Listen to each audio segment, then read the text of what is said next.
আমার ছোটো ভাইকে নিয়ে আসছিলাম আর কি ভর্তির জন্য। আমার অ্যাক্সিডেন্ট হয়েছে তো মোটরসাইকেলে, তো আমরা মাথার ডাক্তার দেখাইছি এই নিউরোসায়েন্সে। তো এখান থেকে মানে আজকে আমাদের রিলিজ করা হয়েছে যে এখানে আবার চোখের জন্য ডাক্তার দেখাবো। তাই তো আসার পরে দেখি সব কার্যক্রম বন্ধ আছে। তো এখন আসলে এটা আমাদের একটা ভোগান্তি যে আমরা যদি এখন এই কাজটা যদি না পাই, ধরেন চিকিৎসাটা তো ইমার্জেন্সি প্রয়োজন, চোখের ব্যাপার যদিও এই চিকিৎসাটা না পাইলে দেখা যায় চোখে সমস্যা হয়ে যেতে পারে, পরবর্তীতে যে কোনো বড় ধরনের একটা সমস্যা হয়ে যেতে পারে। তো এরকমের মানে একটা গ্যাঞ্জাম করে বা এরকমের প্রতিষ্ঠানের একটা ফল্ট থাকতে পারে, প্রতিষ্ঠানের সব প্রতিষ্ঠানের কোনো না কোনো ফল্ট আছে। তো এটা উপর মহলে কথা বলুক বা তার উপর মহলে কথা বলুক বা এখানে যারা ডিরেক্টর আছে তাদের সাথে কথা বললে সমাধান করা উচিত। এরকমের গ্যাঞ্জাম করে মারামারি করে এরকমের একটা মানে গুরুত্বপূর্ণ একটা প্রতিষ্ঠান এরকমের আর কি অফ করে রাখাটা আসলে আমাদেরই ভোগান্তি। এটা আসলে ঠিক হয় না কাজটা। এই কাজগুলা মানে কি মনে করে এটা তারাই ভালো জানে। যে এখন আমরা হয়রানির শিকার তো আমরা, এখন তারা তো না। আমাদের মতন দেখা যায় আরও শত শত বা হাজার হাজার আছে পেশেন্ট আছে, তারাও মনে করেন যে একই হয়রানির শিকার। কালার এক্সপার্ট, জর্জ স্যাপ এবং মাইল্ড অন হ্যান্ডস টেকনোলজি সমৃদ্ধ অরিক্স ক্রিস্টাল ওয়াশ আপনার লন্ড্রি এক্সপার্ট। লাইফ কিভাবে কাটে, সে কিভাবে জীবনযাপন করতেছে সেটা হয়তো আপনারা বুঝতে পারবেন না, যে শরীরের ভিতরে এইগুলি আছে সে বুঝতে পারবে। যেমন এগুলি মনে করেন যে সবই মাথার, এগুলি মাথা বুকে এই যে দেখেন ঘাড় পর্যন্ত কোনো জায়গা বাকি নেই, সব জায়গায় স্পিনটার আছে, যতটুকু পর্যন্ত আছে প্রত্যেকটা জায়গায় সারা অঙ্গে যদি মনে করেন যে এগুলো থাকে তাহলে একটা মানুষ কীভাবেই থাকে। এটা হয়েছে যে পুরো সিস্টেম পুরোটাই স্পিনটার, যেগুলো যত দেখতেছেন সাদা সাদা সব স্পিনটার ভাই।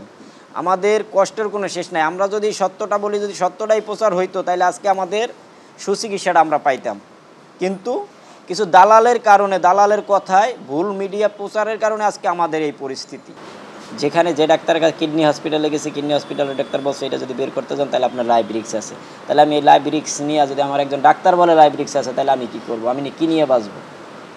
একজন পুরুষ পোলা যদি তার যদি মনে করেন যে সেখানে লাইফ রিস্ক হয় তাহলে সে কী নিয়ে বাঁচবে?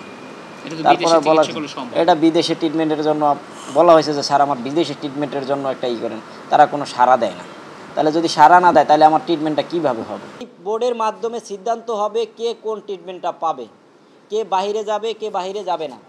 এই ট্রিটমেন্টের এই সমস্ত বোর্ড বসাইয়া বোর্ডের ভাষণ অনুযায়ী তোমাদেরকে ট্রিটমেন্ট দেওয়া হবে। সেখানে আমরা একটাই দরখাস্ত করছি যে আমাদেরকে এই বোর্ড বসানো হবে, এই বোর্ডের লিখিত আকারে দিতে হবে যে আমার চিকিৎসা নেই, আমার চিকিৎসা নেই, আমি চলে যাব বাসায়, লিখিত আকারে দিতে হবে তো এর কোনো চিকিৎসা নেই। জি, আপনি ঠিকই চলেছেন। 28 তারিখের ওই অনাকাঙ্ক্ষিত ঘটনার পরে আমাদের হাসপাতাল পুরোপুরি বন্ধ ছিল। আমরা 3 তারিখে একটা মেডিকেল বোর্ড গঠন করি স্বাস্থ্য মন্ত্রণালয়ের নির্দেশে। ওইখানে 4টা সর্বোচ্চ প্রতিষ্ঠানের যারা প্রধান তাদেরকে দিয়ে বোর্ডটা গঠন করা। এর ভিতর ছিল সিএমএইচের প্রধান চক্ষু বিভাগের, বাংলাদেশ মেডিকেল ইউনিভার্সিটির চক্ষু বিভাগের প্রধান, ঢাকা মেডিকেলের চক্ষু বিভাগের প্রধান এবং ইসলামিয়া চক্ষু হাসপাতাল যে আছে ওখানে রেটিনা বিভাগের প্রধান দিয়ে 4 জনের সমন্বয়ে একটা বোর্ড গঠন করা হয়। চিকিৎসা 27 তারিখ না 28 তারিখ হাসপাতাল বন্ধ হয়ে গেছে, আমরা তো জানি না, আমরা অনেক দূর থেকে আসছি। পরে শুনি যে এরকম হাসপাতাল বন্ধ হয়ে গেছে। পরে 2-3 দিন হয় খুলছে জরুরি বিভাগ, তো অনেক মানুষের অনেক ভোগান্তি হয়। পরে আমি একজনের লগে জিজ্ঞেস করলাম যে এটা কীভাবে হইলো। পরে এরা বললো যে জুলাই আগস্টের যারা আহত হয়েছে এদের সাথে গ্যাঞ্জাম হয়েছে। হাসপাতালে, সরকারি হাসপাতালে আগে মনে হয় ভালো চিকিৎসা পেতাম, বাট এখন কোনো চিকিৎসা পাই না।